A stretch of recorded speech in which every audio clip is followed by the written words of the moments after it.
अस्सलाम वालेकुम, मैं हूं आपका होस्ट मोहम्मद शहरियार जंजुआ। आज अपनी केस लॉ सीरीज़ की पहली वीडियो के साथ हम आपके सामने हाजिर हुए।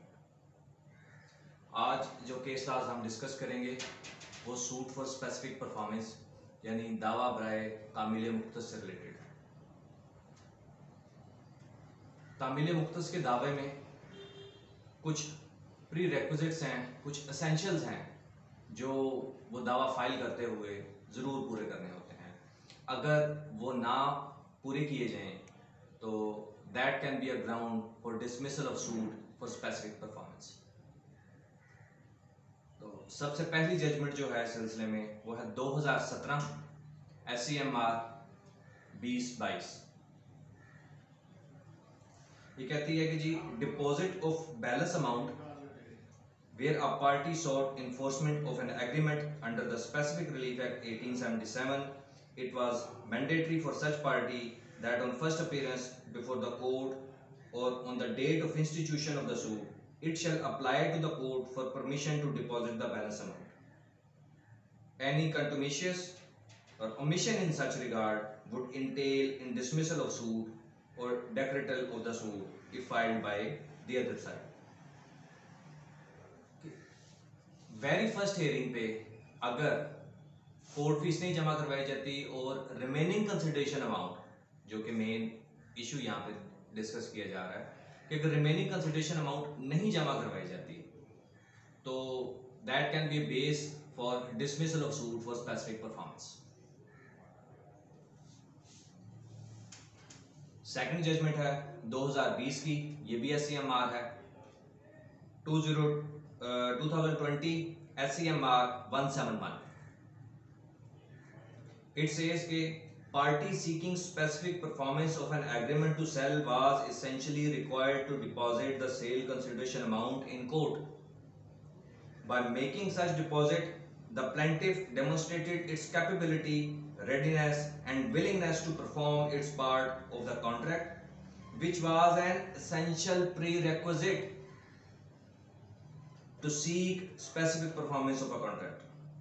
Failure of plaintiff to meet the said essential requirement, this entitled him to the relief of specific performance. अगर एक प्लेंटिफ कहता है कि उसकी इंटाइटलमेंट है, उसका राइट बनता है कि एक एग्रीमेंट टू सेल उसने किया था ऑफ ए प्रॉपर्टी और जो डिफेंडेंट है वो उस एग्रीमेंट पे पूरा नहीं उतर रहा, डिफेंडेंट उस एग्रीमेंट को एग्जीक्यूट नहीं कर रहा, अगर उसका राइट बनता है तो उसने अपनी विलिंगनेस और रेडीनेस शो करने के लिए जो रिमेनिंग कंसिडरेशन अमाउंट है जो कि डिफेंडेंट कहता है जी कि इसने नहीं पे की हुई या प्लेंटिव बाज सिचुएशंस में कहता है जी कि इतनी अमाउंट दे दी थी बयाने के तौर पे और बाकी अमाउंट हमने देनी थी, लेकिन जो डिफेंडेंट है वो एग्रीमेंट एग्जीक्यूट नहीं करना चाह रहा, तो अपनी विलिंगनेस शो करने के लिए प्लेंटिफ के लिए ज़रूरी है कि remaining consideration amount, for example अगर एक प्रॉपर्टी की जो अमाउंट तय हुई थी दैट वाज 1 मिलियन, उसके अंदर अगर उसने 1 लाख रुपया बतौर बयाना जमा करवाया था तो जो बाकी के 9 लाख हैं वो प्लेंटिफ कोर्ट में जमा करवाएगा टू शो हिज विलिंगनेस कि वो वाकई ही वो प्रॉपर्टी परचेज करना चाह रहा है। अपनी विलिंगनेस शो करने के लिए उसने ये रिमेनिंग कंसिडरेशन अमाउंट कोर्ट में जमा करवानी है। और लॉ कहीं पे भी ये नहीं कहता कि ये मैंडेटरी है रिमेनिंग कंसिडरेशन अमाउंट जमा करवाना, लेकिन जो हायर कोर्ट्स के जो डिसीजंस हैं वो इस चीज को कहते हैं, क्योंकि लॉ इस चीज पे खामोश है तो सुप्रीम कोर्ट ने इसकी तशरीह की हुई है कि मतलब ये रिक्वायरमेंट है। रिक्वायरमेंट किस लिए है? ताकि बायर अपनी विलिंगनेस शो कर सके कि वो वाकई एक प्रॉपर्टी परचेज करना चाहता है, वो सिर्फ दूसरी पार्टी को तंग करने के लिए ये काम नहीं कर रहा। इसी चीज को नेक्स्ट उसके अंदर जजमेंट के अंदर हम देखते हैं। ये है 2021 SCMR 686। इसके अंदर इट सेज के person seeking the specific performance of a contract must first show that he was ready, able and willing to perform his obligation under the contract. अब प्लेंटिफ का क्या ऑब्लिगेशन था कि प्लेंटिफ के पास वो पैसे मौजूद हैं जो पे करके वो प्रॉपर्टी परचेज करना चाह रहा है, वो अपनी विलिंगनेस शो करने के लिए कि वो रेडी है, बिल्कुल परचेज करना चाहता है उस प्रॉपर्टी को, जो रिमेनिंग कंसिडरेशन अमाउंट है वो उसने कोर्ट में जमा करवानी है। आगे कहता है कि although the law did not require that the balance sale consideration must be tendered और डिपॉजिटेड इन कोर्ट।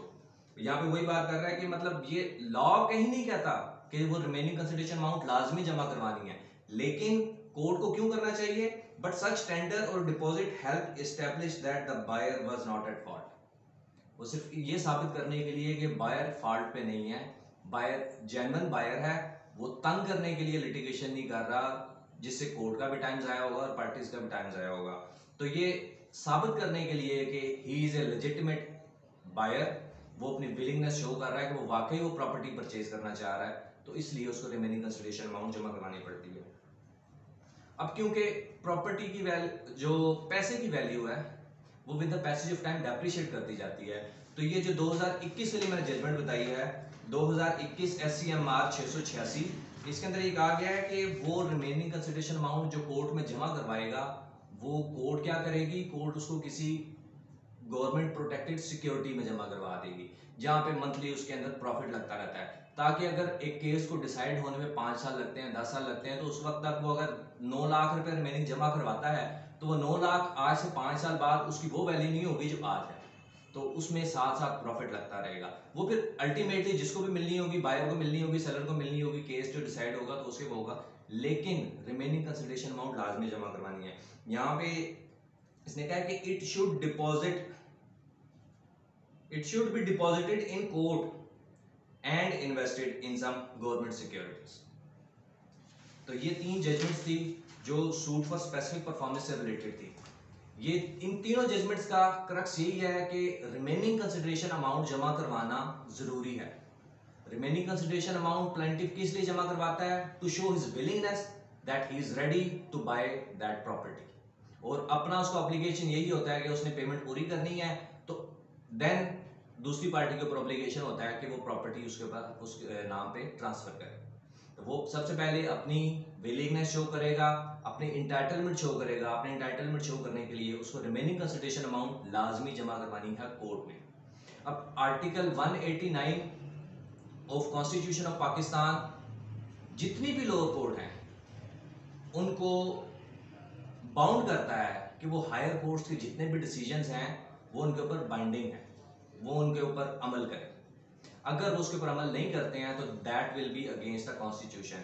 अब लास्ट जजमेंट के अंदर जैसे हमने देखा कि although it is not mandatory by law, law ने कहीं ये नहीं कहा हुआ कि रिमेनिंग कंसिडरेशन अमाउंट जमा करवानी है, लेकिन हायर कोर्ट का जो डिसीजन है वो लोअर कोर्ट के ऊपर बाइंडिंग है, तो इट इज मैंडेटरी कि वो अपनी रिमेनिंग कंसिडरेशन अमाउंट जमा करवाएं।